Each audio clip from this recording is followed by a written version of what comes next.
Hello, my name's Richard Moore. I'm with Lionel Birnie. Hello, Richard. And Daniel Friebe. Hello, Richard. Why the big build-up? You deserve a big build-up, Daniel. You hyped up my entrance there, no? You know, I was here last week. I'm here most weeks. No need to get too excited. I think I'd just forgotten, Daniel. This is the Telegraph Cycling Podcast with Richard Moore, Lionel Birnie and Daniel Friebe. You're speaking in very hushed tones. Is that because we're in a sort of boudoir type place? Lionel, where are we? We're in the cafe at the British Film Institute on the South Bank. You're on the leatherette sofa. We're on more of a fabric sofa. Very nice. It's almost sort of like a drawing room type of atmosphere in here, isn't there? The bookcase over there with lots of books on there. None of our books on the bookcase over there, but that's perhaps to be expected. It's a place where they revere film here rather than cycling. I think they've got proper literature over there. We're surrounded by plants as well. So today we're going to talk about Tour of Lombardy. We're refusing the editorial decision to call it Il Lombardia. Tour of Lombardy it is. So we're going to talk about that, won by Dan Martin.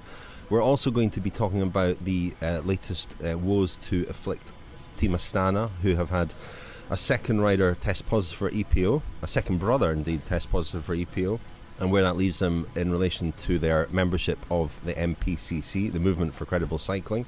We're going to be looking ahead to the Giro, the route announced today, I believe. Daniel's been keeping a close eye on that. And we're going to answer some of your questions that you've tweeted in, some of them serious and some of them not so serious. But the Tour of Lombardy, Dan Martin was the winner. An excellent win, his second monument after Liège-Bastogne-Liège last year. It kind of rescues a season that has promised so much for him and has been, I suppose, disappointing. He crashed in Liège-Bastogne-Liège on the final corner this year, might have been going for the win. We debated that on the podcast at the time. And then, of course, at the Giro d'Italia, which was his big Grand Tour this year, he crashed in the team time trial on the opening evening, and he was out the race. So I think this Tour of Lombardy probably does put a bit of a gloss on his season. Yeah, I would say so. I mean, it's easy to forget that he crashed on the final corner in Lombardy last year when he was quite well placed. Yesterday's race, you know, we talked about the new route finishing again in Bergamo. I think it was the first time since 2003 that they used that finish on the old town in Bergamo, the cobbled climb. With the weather being very good, it turned out to be not a particularly selective race, and the general view was that it wasn't probably selective enough. There were about 30-40 riders at least together going to the bottom of that final climb through the old town in Bergamo, and about 9 or 10 riders who came down the other side together and sort of contested the victory. And Martin, I mean, it reminded me a lot of just the way he went on the right hand side of the road, and the last sort of 600 metres reminded me a lot of the way Oscar Freire won the 1999 World Championships. Sort of everyone was watching each other, and Martin bolted down the right hand side of the road, and in that situation, you know, it only takes a couple of seconds hesitation and everyone sort of looks at Valverde at that point, and Martin was away. But you know, so you look at some of the riders who are in that group, fast riders, Albertini, Valverde, Gilbert. It's kind of criminal really to let Martin go, not to detract at all from his victory, but you know, you see it time and time again, riders who seem to play a game of kind of Russian roulette, prepared to lose the race rather than, you know, give everything to absolutely try to win it. I mean, we've seen Martin win big races before on hilltop finishes, and that's his real strength, or at least when he's got away, it's been on a climb, as in the stage when he won at Bagnères de Bigorre in the Pyrenees. In the Tour de France last year, ultimately that was a sprint with Jakob Fuglsang, wasn't it? But this is the first time we've seen him win a big race, I think, from a small group in a sort of tactical way like that. And I thought it was impressive from the point of view that he didn't make the difference on the climb. I thought he did very well to hold on to that group on a technical, quite dangerous descent, where Sammy Sanchez, who's perhaps one of the fastest descenders in the sport, was really putting the pressure on. It was incredibly dangerous. There were sharp turns, narrow little tunnels, and he was sitting there. He claimed afterwards that he thought that maybe they didn't know he was there, and so there was even more of an element of surprise when he attacked. Yeah, I mean, he hung right at the back, didn't he, throughout the descent. He was in last position almost until the moment where he launched his attack. And you know, he is quite a fast rider, but he's certainly not a rider that they would have been frightened of in that group. I suppose all the more impressive, it was the kind of move that riders make when they're in when they're full of confidence, in a rich vein of form, perhaps already won some big races in the year. That wasn't the position that Martin was in. He was almost he'd had a good season, but in a way needed to sort of save his season, yet showed that kind of clinical, very cool head that you need in that situation in major one-day races. I mean, he's not a rider that wins an awful lot. I think yesterday was his 14th win of his career, but when he wins, he certainly wins big. Have you seen Lionel, Daniel? Where's Lionel? Is he still here? Well, I'm letting you two get on with it because I didn't see the Tour of Lombardy yesterday or on Sunday because I was riding my bike myself. Oh, very nice. What a strange concept. But you know what happened, Lionel. We should actually mention Alejandro Valverde second again. What a season he has had! Really extraordinary. Now, Alejandro Valverde does divide people because he's somebody who has served a doping ban in the past, having been involved in Operation Puerto and sort of denied it for a long time, and eventually was snared and banned. He's come back, and this has probably been his best season since he came back, albeit there perhaps haven't been the major wins, but just there have been wins, but not monuments or Grand Tours. But just for the level of consistency that he's shown from February to now, the number of podium placings he's had. I think he ended up 4th at the Tour de France, didn't he? But he was on the podium at the Vuelta. There he's on the podium again. He was on the podium at the World Championships last week. An incredible level of consistency. Yeah, and considering he's well into his mid-30s now, approaching his late 30s, I think now.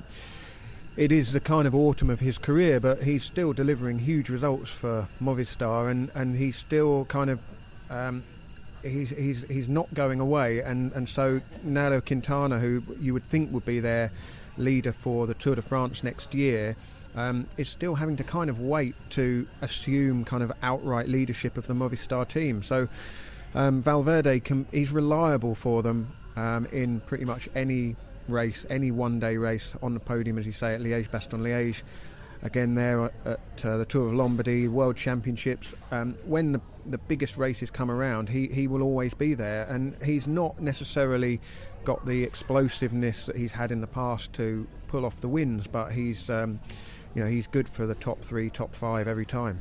Some other notable performances. Tim Wellens really had a good go on the final climb, and I thought that was a great attack. It was Philippe Gilbert that sort of nullified it a bit. Tom Dumoulin crashed quite heavily towards the end, but I was surprised to see him still there. He's a rider who's having a great end of season and still very young and a great prospect, and a big rider and a good time trialist. Obviously, he was third at the World Championships. So to see him at the end of a race like Lombardy was quite impressive. Your friend Thibaut Pinot was still there at that point as well, Daniel. Yeah, I mean, the fact that Dumoulin was there, I think, underlines what I said earlier, that the route probably wasn't quite selective enough. There was a huge, I think about 100 kilometres or more in the middle of the race where there were no climbs whatsoever, and even those final climbs around Bergamo, they're good road surface, quite rolling. There weren't too many significant attacks on there. Contador tried to break it a couple of times, wasn't able to do so, and I think RCS might look at the route again next year, and there are an awful lot of options around Bergamo. Even if they want to finish the race there, they could probably go over something a bit harder. Although, that finish through the old town has the potential, I think, to be one of probably the most iconic finish of a monument, aside from Roubaix, because it is very sort of visually striking. And it did inspire some interesting racing, a bit like Milan-San Remo, where you've got the climb followed by a descent. It kind of requires a different skill set, doesn't it? And that group that we saw at the end, the 6 or 7 riders who were there, it was a very selective group. Rodriguez was there as well, Philippe Gilbert, Albacini was there. It was a very, very select group of top riders who were there, and any one of them could have won. What about Daniel Martin, though? Because he's obviously the bona fide Irishman, so he's up there, won 2 monuments now. He's got a long way to go to close down Sean Kelly's record of monument wins. Completely different type of rider, not really a classics type rider, but he does seem to have more success in one-day races and when he targets a particular stage of a Grand Tour, as he did in the Pyrenees in the Tour. Inevitably there'll be a lot of talk next year about him going for the overall classification again, in whether it be the Giro or the Tour.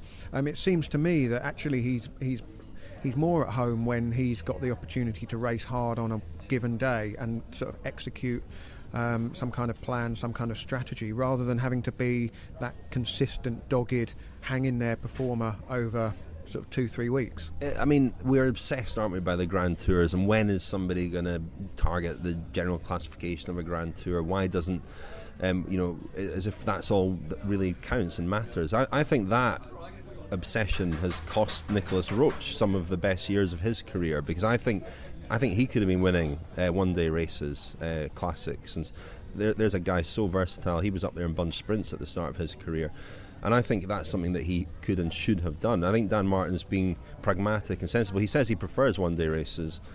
He seems to be better at them. He's 28 now. These are the prime years of his career.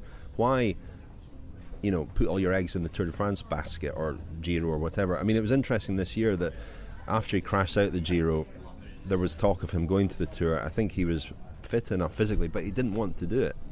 He was really...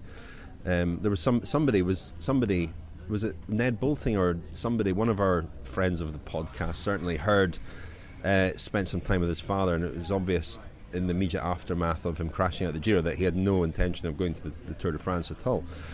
So why not just accept the fact that he's a great one-day rider and embrace that, and have him embrace that as well, and rather than chase top 6 in a Grand Tour?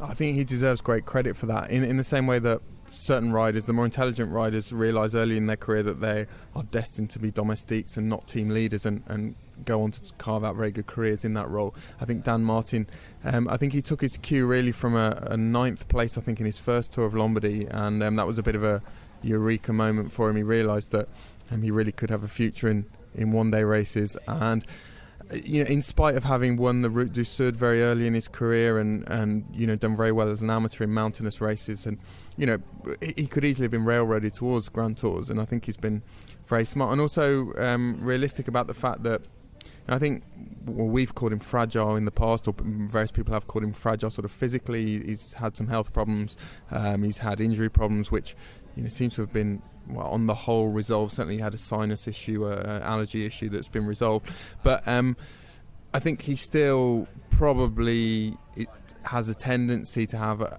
one or two problems over 3 weeks. He didn't at the Vuelta, no significant problems this year, and finished 7th, but again, that's something you have to analyse as a rider and be realistic about. If you find it hard to maintain concentration, maintain health, maintain fitness over 21 days, and on the other hand you do have this ability in one-day races, then perhaps you're better served becoming more of a classics rider, which is what he's done. The Telegraph Cycling Podcast. Interviews and analysis, we've got the big talking points covered. So you're listening to the Telegraph Cycling Podcast. You can follow us on Twitter at cycling_podcast. We're on Facebook as well, and we have our own website, cyclingpodcast.com, where I think you'll find an archive of previous podcasts, all the previous podcasts just about, if you look hard enough. And don't forget, you can subscribe on iTunes as well, so that then the podcasts come directly to your phone or other device. I like the sound of that. So let's do a few of the questions that we got on Twitter before we discuss. We're going to discuss Sky's new signings, we're going to discuss the Giro, and we're going to discuss Astana. But Kijay asks, obvious, but where does Peter Sagan fit into the Tinkoff plans as far as Sage's Grand Tour is concerned? Actually, we talked about that a little bit last week, didn't we? So we might refer you to last week's podcast about Peter Sagan, who is becoming a little bit of an enigma, perhaps. Julian Allen asks, could there be the equivalent of the KP, that's the Kevin Peterson story, anywhere in cycling? Do senior riders, director sportifs, bosses, rule out of fear? Like Tinkoff springs to mind, but any other thoughts on that? Where Kevin Peterson is obviously, his autobiography is coming out very soon, and he's stirring the pot a little bit, I think. Yeah, I think what he's referring to there, the person asking the question, is whether there are sort of simmering rivalries or dressing room splits that fester away in cycling the way they perhaps do in other sports. In other sports, they tend to come out periodically, surprisingly, when people have a book out. Just a coincidence. It's just a coincidence, of course. I think the difference with cycling is that contracts are so much shorter, and riders are more reluctant to kind of be seen to be troublemakers, be seen to be the sort of people that couldn't fit into a team, and so rivalries and that kind of thing doesn't tend to come out in quite the same way. Although not so much between riders, but Philippe Gilbert at BMC supposedly didn't get on with Jean Lalonde, who was the DS, and it was Lalonde that left after the Tour, and almost at exactly the same time Gilbert signed a new 3-year contract. So there are definitely sometimes issues, I think. Wouldn't feel too sorry for Lalonde. He's got himself a cushy new job in Qatar. Okay, won't feel too sorry for him then. I mean, just generally, I think the age of the autocratic direct sportif is, I wouldn't say it's over, but certainly when I started covering the sport, there were a lot of quite sort of, I would say, dictatorial direct sportifs. Manolo Saez was certainly one. For Once, who's back? Yes, Manolo at the Saez. Bacche Continental team. Giancarlo Ferretti was certainly another, the Iron Sergeant, as Ferron used to be known as.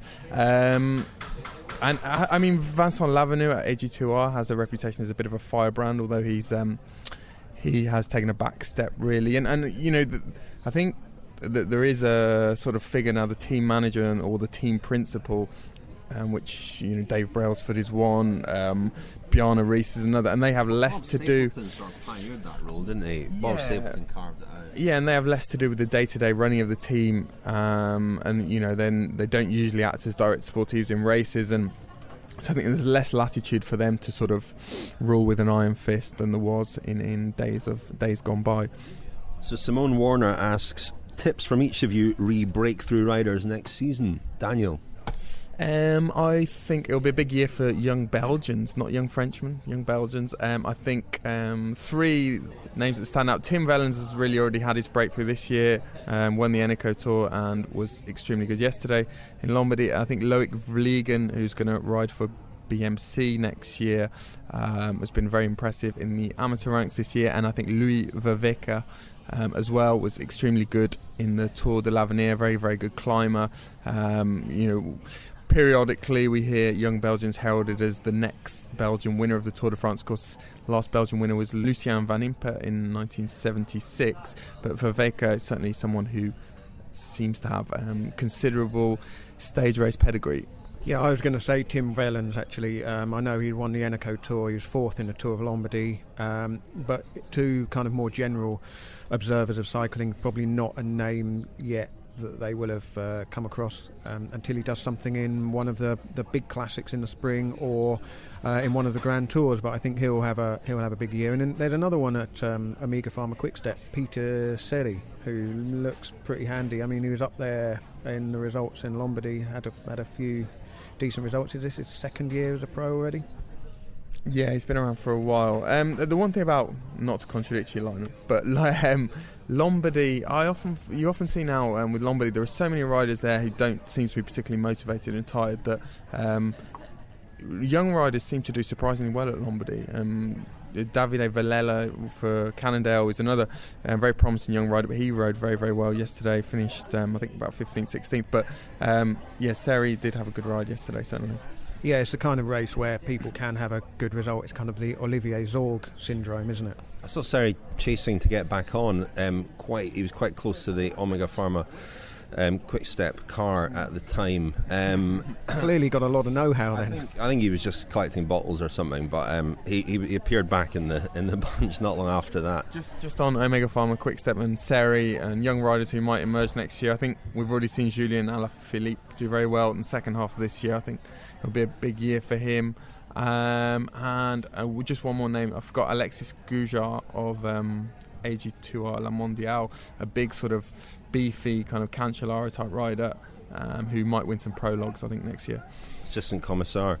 I'll mention a couple of MTN Quebec riders because I've just done a feature about them for a South African magazine, and they're shaping up to be a very interesting team next season. They've added Steve Cummings in the last week or so to a real roster of talented, slightly enigmatic riders: Matt Goss, Edvald Bosenhagen, Theo Boss, Tyler Farrar. Lots of fast riders, lots of riders who could potentially win races if they find their mojo again. And I spoke to Douglas Ryder, the team principal, and an amazing sort of enthusiast. You can sort of feel he's got very infectious enthusiasm for what he's doing, and you can imagine that he might have a galvanising effect on some of these riders. But he did rave about a couple of the younger riders.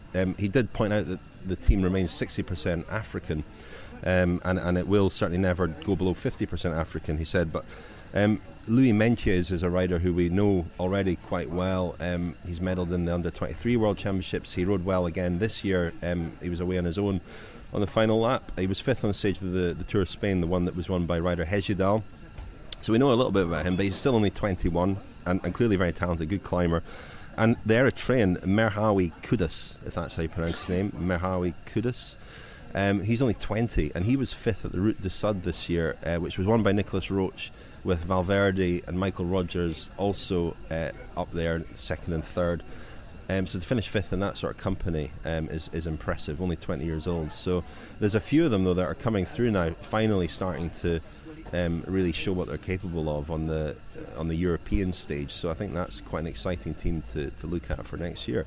I think our next listener question leads quite well into the next talking point. Rob Harper asks, does the MPCC, that's the Movement for Credible Cycling, serve a purpose in cycling, given that there have been more positives from MPCC teams than the others? Very good point. So the MPCC is a voluntary group of teams who have signed up to sort of extra anti-doping clauses, conditions. They have a voluntary code of, say, withdrawing riders from races if their cortisol levels are skew with, as Chris Horner's were before the Vuelta, and so Lamprey withdrew him from the race. There are very high-profile teams who are not part of the MPCC, including Team Sky, Tinkoff Saxo, BMC, Omega Pharma Quick Step, from memory. Dave Brailsford spoke to us about why Team Sky are not members of the MPCC for our special interview with him on the eve of the Tour de France. So you'll go back, you'll find a Dave Brailsford special which came out the night before the tour began. He was very interesting on why they're not members. It's become a hot topic again because Astana have had a second rider, Maxim Iglinski, test positive for EPO just a couple of weeks after his brother Valentin Iglinski tested positive for EPO. Maxim is the far better known of the two riders, with a much better palmarès. He won Liège-Bastogne-Liège in 2012. He was a member of Vincenzo Nibali's Tour de France winning team this year, and in fact someone else asks whether his positive puts a cloud over Nibali's win and whether we should doubt Nibali's win on the basis that one of his teammates has tested positive for EPO. But it really has, probably more than anything, highlighted the shortcomings of this voluntary code that teams have signed up for, because one of the stipulations is that teams, if they have 2 positive tests, they must withdraw from racing for 8 days. As we speak, Astana have not done that. They rode the Tour of Lombardy. Fabio Aru was quite aggressive on the final climb. He certainly fancied his chances in that race. And although there are rumours that Maxim Iglinski is going to confess, as Valentin did, as we speak he's not done so. And if he does, they will be bound by the MPCC rules to impose an 8-day ban on themselves. On the other hand, they might just carry on. They've got this race in Kazakhstan coming up on Sunday, which is very important politically for the team, and for Vinokurov, who's the head of the team. But I mean, what do you make of it all, Daniel? I mean, does it just, more than anything, expose how toothless and how ineffective a voluntary group like the MPCC is? Well, I think it certainly will do if the MPCC don't take action and really expel Astana if they perceive them to have, not just infringed the rules, but sort of disingenuously engineered the rule, to their advantage. I think the problem with the MPCC is that it serves different purposes for different teams. I think the founding members of it did join for the right reasons, and at the time, I think it was in 2007 was it founded, more or less when the Rasmussen saga was breaking, and they wanted to impose more stringent rules on themselves. They saw the UCI's rules as inadequate on things like cortisone use, but subsequently teams have come along who have kind of used the MPCC as a cloak of credibility, and it's a PR exercise. PR exercise, and that appears to have been the case with Astana. Whether Astana should ever have been accepted as members on the MPCC is a moot point, given that their team principal Alexander Vinokurov is someone who's served doping bans in the past, never spoken very convincingly about anti-doping signed riders with dubious reputations. So I think the sort of entrance criteria needs to be reviewed before anything else, and I think it will be interesting to see what happens in the next few days, whether they take any action, because really it's not just Astana's credibility that's at stake at the moment, it's that of the whole MPCC. Well, it is, but you make the point about expelling Astana from the MPCC, but if they did that, they'd actually be in a better position, because then they wouldn't be bound by this regulation that says they have to withdraw from racing. So really, for a team like Astana, who's had these couple of positives, and are run by Alexander Vinokurov, who's served a ban and has come back and really has just not really addressed the issue of doping particularly convincingly at all, given his history. I mean, we all remember the Tour de France and the kind of slowly gathering questions about Astana and whether Vincenzo Nibali could be trusted and relied upon to be seen as a clean winner of the Tour de France. But, I mean, I just remember the rest day where the futility really of asking Alexander Vinokurov for his opinion on doping, his stance on doping. I mean, you can go back and listen to it in the podcast from that second rest day, I think it was, during the Tour. The first, was it the first rest day? Yeah, in Besançon. And Vinokurov basically said that his doctor has told him that the team could be run without doping and that they were a clean team, and that's basically, it's a statement that is pretty much hollow, really, because clearly that's not actually been the case. Whether Iglinski has been off freelancing, they clearly are not. They don't have a strong enough handle on what's going on inside the team, and as we found out, 2 of their riders have been doping. I guess EPO is a surprise. That is, I guess, almost regarded as an old school drug in a way. Neil Rogers wrote quite a good analysis piece on Velo News, and he did flash back to the spring of 2012 when Iglinski won Liège-Bastogne-Liège ahead of Vincenzo Nibali. Nibali had escaped and looked like he was heading for the win, and Iglinski sort of shot out the very small group of chasers and won the race. Quite a surprise, I think.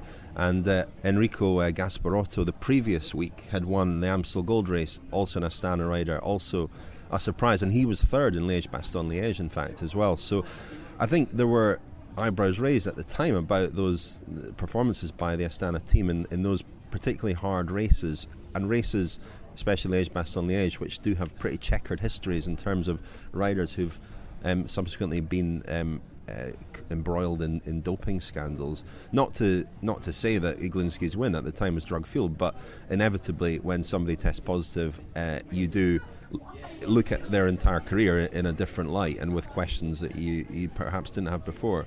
Well, yeah, you do. I mean, the sport, it's still relatively recently that Alexander Vinokurov was being hauled out of the Tour de France and banned himself. I mean, it's only 7 years ago that he was winning stages of the Tour with his knees practically unable to bend, and found to have been blood doping, completely unrepentant about that. And let's not forget, he was Olympic champion 2 years ago, and now he's running what is a hugely significant team in the context of Kazakhstan sport. Those 2, the Iglinski brothers, are of course Kazakh riders, which you imagine is of even more sort of fundamental concern in terms of how that team is run. The Kazakh riders are, important to that team. It's as Chris Baldwin said on his interview with the podcast, which we played just after this year's Tour de France. Chris Baldwin is the American PR man for Astana, and we'll certainly get him back on the podcast at the earliest opportunity, I think. But he explained just how central the Astana professional cycling team is to wider Kazakh initiatives. And let's not underestimate how important Astana's money and Astana's support of the team has been to cycling in general and to the UCI. And this is the problem with the current system, where people are effectively paying for licenses, and the UCI is absolutely desperate to have any sponsor will stump up several million Euros. I mean, forgetting about the NPCC for a minute, because we can ask questions as well about Vinokurov and the Liège-Bastogne-Liège that he won, and fairly persuasive evidence about him money having changed hands between him and Kolobnev. That surely should disqualify them immediately from the NPCC if we're going to lend any credence to that evidence, which, as I say, was quite powerful. But it's just, the same applies to the UCI and that team's World Tour licence. But that question has never really been seriously considered, I don't think. I mean, Jonathan Vaughter has made the point on Twitter that if he had 2 riders test positive for EPO, he would consider fair treatment for himself to be fired and banned for life. He was asked by people on Twitter whether he was saying that that's what should happen to Alexander Vinokurov, and he wouldn't be drawn on that. He was just saying that in his case, as somebody who is a confessed former doper himself, to oversee a team that professes to be anti-doping, have 2 EPO positives, it really is a terrible indictment of Vinokurov's management and all his words. Should we end this segment on a slight light? So do you want to have something else? To add, this is something I discussed with Marcel Kittel recently. I think he went on record once as saying that he would never ride for a team like Astana because of their association with Vinokurov.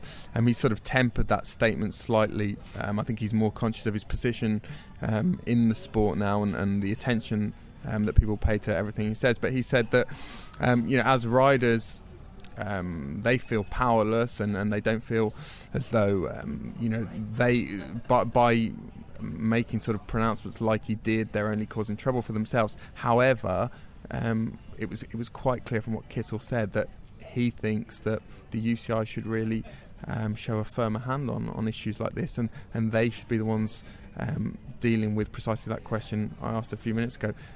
Is there a place for a team managed by Alexander Vinokurov with not just one blot on his copybook but several? Yeah, and in terms of does it cast a shadow over Nibali's win, it does a little bit, and I think the onus is now on Nibali to come out and condemn very forcefully. I mean, Daniel's huffing at that, but I was going to add to that. He's in quite a difficult position. He's riding the Tour of Almaty, who are bidding for the 2022 Winter Olympics as well, and this event is quite an important showcase for that area and to prove that they can hold a big event.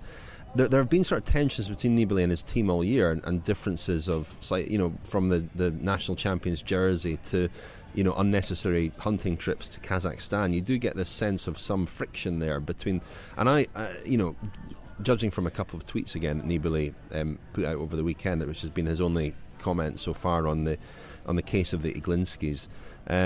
He sort of hinted that he was extremely unhappy about what happened. It's not his responsibility that a teammate, as you suggested earlier, Daniel, might have freelanced, might have acted entirely on his own accord. But nevertheless, the problem is that if you're the winner of the Tour, you have to sort of go the extra yard, I think.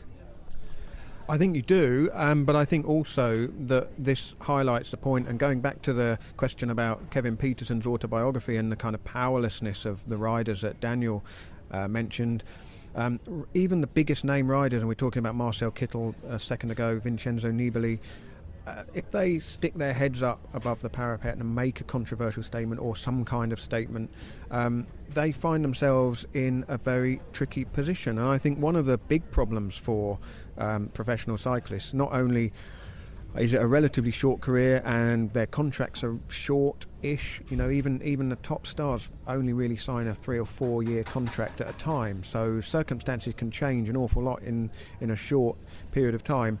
The issue they have is that they are effectively, Nibali finds himself effectively riding around as an advocate and de facto spokesman for Kazakhstan and all of those companies that are on the names that are on the side of the bus, and their oil interests and other energy interests and gas and the sort of aggrandizement of Kazakhstan as a nation. That's the whole point of that team. The team exists as part of this Kazakh bid to become a major player in the sort of world economy and politics. And so for Nibali to stand up and condemn a Kazakh rider who's basically part of the tour-winning team, he's in an impossible position. He is in a difficult position. And I should say that when I say that it casts a shadow over his win, I don't mean in the sense that we now think that Nibali was doping. That's not what I mean at all. I don't think it follows that somebody who finished further down the field in a supporting role because he was doping, that other guys who finished above him were doping. That is an assumption that some people jump to, and I think that is massively flawed. I mean, Nibali was obviously tested throughout the tour. He's subject to far more stringent controls than a rider like Iglinski at the tour, but just in terms of the perception, I think it's a slight problem. And maybe it's time, sort of abdicated all responsibility from the likes of Kittel just a moment ago, but maybe it is time for riders to be a bit more proactive and their managers to be a bit more proactive and have clauses written into their contracts whereby, if 2 riders test positive on their team, then that gives them a get-out clause from the team in question, because, certainly a rider in Nibali's position, he would have no problem, even now at this stage of the season, he would have no problem, I think, probably matching his salary elsewhere. But he's all right. But I mean, if we talk all the time about cycling being a team sport, especially at the Tour de France, and Iglinski did play an important role for Nibali in athletics. If a member of the relay squad tests positive, everybody hands their medals back. Should there be penalties for the team? Should there be? Certainly, I could see the team prize being rescinded in the event of a positive test. But should there also be a penalty for the guy that wins? I think that would be unfair and perhaps unjust, but nevertheless, he tested positive for EPO just a few days after the tour finished. This suggests that he may have been artificially assisted in his duties, helping Nibali win the tour. Just the last point on that, the big problem is, Vinokurov has suffered very little for his doping, and so the message coming from the top is virtually non-existent. So it's all very well saying, Iglinski's salary has gone into the bank for the first 6 months of the year. Who's to say what the arrangement is? Whether he'll be, will he be cast out? Will there still be a place for him in the Astana organisation once he's served a ban? All of these questions come up when somebody tests positive. Really, we're not any closer to getting to the main point, which is that Vinokurov has not really demonstrated that he is a fit and proper person to run a top professional cycling team. And I think if the UCI had some kind of qualifying criteria and a code of conduct for owners, managers, then Vinokurov would have fallen foul of it so far. But the money speaks more powerfully, and as Daniel says, if Astana are coming in and spending tens of millions of euros, then that's a powerful position for them to be in. Just to wrap this section up, then finish with a few more very quick fire listeners' questions. Nugget asks, is Lionel Birnie his usual cheerful self again on this latest podcast? I can answer that. Yes. James Kelly, can Richard Moore finally pronounce Strade Bianche correctly, or will Friebe finally call him on it? The latter.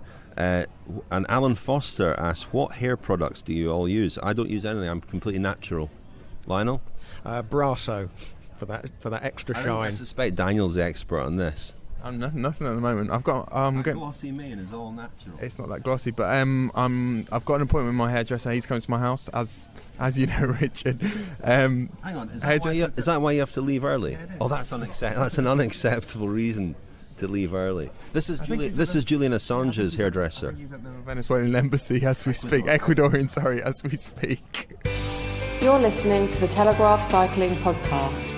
Tweet us at cycling_podcast. Okay, so a quick final segment of this week's Telegraph Cycling Podcast. I'm Richard Moore, I'm with Lionel Birnie and Daniel Friebe. And Lionel, you were going to talk a little bit about Team Sky's 5 new recruits, possibly 6 new recruits, we think. Well, yeah, they announced 5 last week. That may not be the end of their recruitment. We suspect. Are we going to suspect publicly that Elia Viviani is going there as well? I think we've all heard that independently of one another. So Sky are ringing the changes, really, because for all of those riders that are coming in, somebody will have to leave. There may have been a couple of with departures from Sky. But it looks like a solid set of recruitment to me. They've kind of covered every base there, really. They've gone for Nicolas Roche, Wout Poels, who used to be at Vacances Soleil, Leopold Koenig, 7th in the Tour de France, Scotland's Andy Fenn, who also started as a young rider with the Welling Wheelers, which is close to where I live. So I'm claiming him as well, Richard. And the last of those 5, Lars Petter Nordhaug, who's going back to Sky after a couple of not entirely happy years at Belkin, and before that they were Rabobank. So they've gone for you look at Nordhaug, going to give them some punch in the Ardennes Classics. Richard, you mentioned about Nicolas Roche perhaps being a rider who might have more joy in one-day races if he were to concentrate on those. Perhaps a move to Sky will enable him to do that, because whether or not he's going to just slot into Sky's Grand Tour lineups and play the same sort of role that he did for Tinkoff Saxo this year, I'm not so sure. I think he's got greater ambitions for himself than that. And then Andy Fenn, who kind of proves the point that if you're a young, talented British rider, you don't necessarily have to go to Sky straight away. You can go off and learn for a couple of years at another team, and that the door will still be open to you. I think there's a lot of... He's fallen through the cracks a bit, though, at Omega Pharma Quickstep. I mean, he's a big, strong rider who should, a former winner of Junior Paris-Roubaix, should be quite an Ian Stannard type rider in those Belgian Flanders type classics, and I expect him to have a bit more chance at Team Sky, perhaps in support of Stannard. Edvald Boasson-Hagen is away now, of course, so there's perhaps a bit of opportunity there for him. You talked about the Ardennes Classics line. Well, that was obviously it was a disastrous area for Sky this year. So it was one of the sort of low points of their history as a team. The Ardennes Classics this year. I can see Nordhaug and Roche offering, giving them slightly more than what they've had in those races, but they're not, in my mind, potential winners of Flèche, Liège, and Amstel, are they? For you, I mean, for a team as high profile as Sky, a team with designs on sort of the top spot in the world. The Amstel Gold Race is an Ardennes Classic now, is it, Daniel? I was pulled up for that earlier this year. No, it's not exactly, but you know what I mean. Hypocrite. I think Nordhaug's good. I think although it's not an Ardennes Classic, I think he could win. He could win Amstel Gold, certainly. Yeah, I think he's good enough. He's been up there in the latter stages.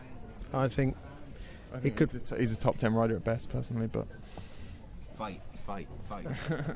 But yeah, I mean, Nicolas Roche is as much as he's an asset to Team Sky, he's also a loss to Tinkoff Saxo. He was a good rider for them at the Tour this year after Contador pulled out quite a good foil for Rafael Majka and others in their stage wins. And he's been a strong rider for years, very, very versatile, as I said earlier, great all-rounder. And I think the depth of loss to Tinkoff Saxo was indicated by Oleg Tinkoff's tweets on his departure. He felt that he was asking for too much money, and him and his agent, Andrew McQuaid, were asking for too much money. But, you're worth what people are prepared to pay you. And I imagine he's on a decent salary at Team Sky, but perhaps not, significantly more than what he was on at Tinkoff Saxo. And there was a little bit of sour grapes there, perhaps, and a little bit of an indication that he actually is a serious loss to Tinkoff Saxo. And that kind of intervention by Tinkoff will surely only make him more determined when it comes to the Tour next year to win the race on behalf of Chris Froome over Contador and his old teammates. The Telegraph Cycling Podcast. Subscribe on iTunes, listen on Audioboo, visit us at thecyclingpodcast.com. Shall we move on to our next topic? I think we're going to talk about the Giro d'Italia and the route, which is announced almost as we speak, Daniel. But what can you tell us about the route for next year's Giro? Yeah, I mean, not that many sort of standout stages, climbs, or certainly not as many climbs of a sort of extreme variety like what we've seen in previous years. No Zoncolan, no Stelvio, but it looks like a slightly lighter route. There is one team time trial, about 17 kilometres, a very, very long individual time trial of 59 kilometres, I think, and the summit finishes, there are a lot of them, but they tend to be on climbs that are not too steep anyway. We've got Sestriere, which comes after the Colle delle Finestre on the penultimate day, but we've also got Cervinia, which is not a particularly difficult climb on the last, on the final Friday, I think that is.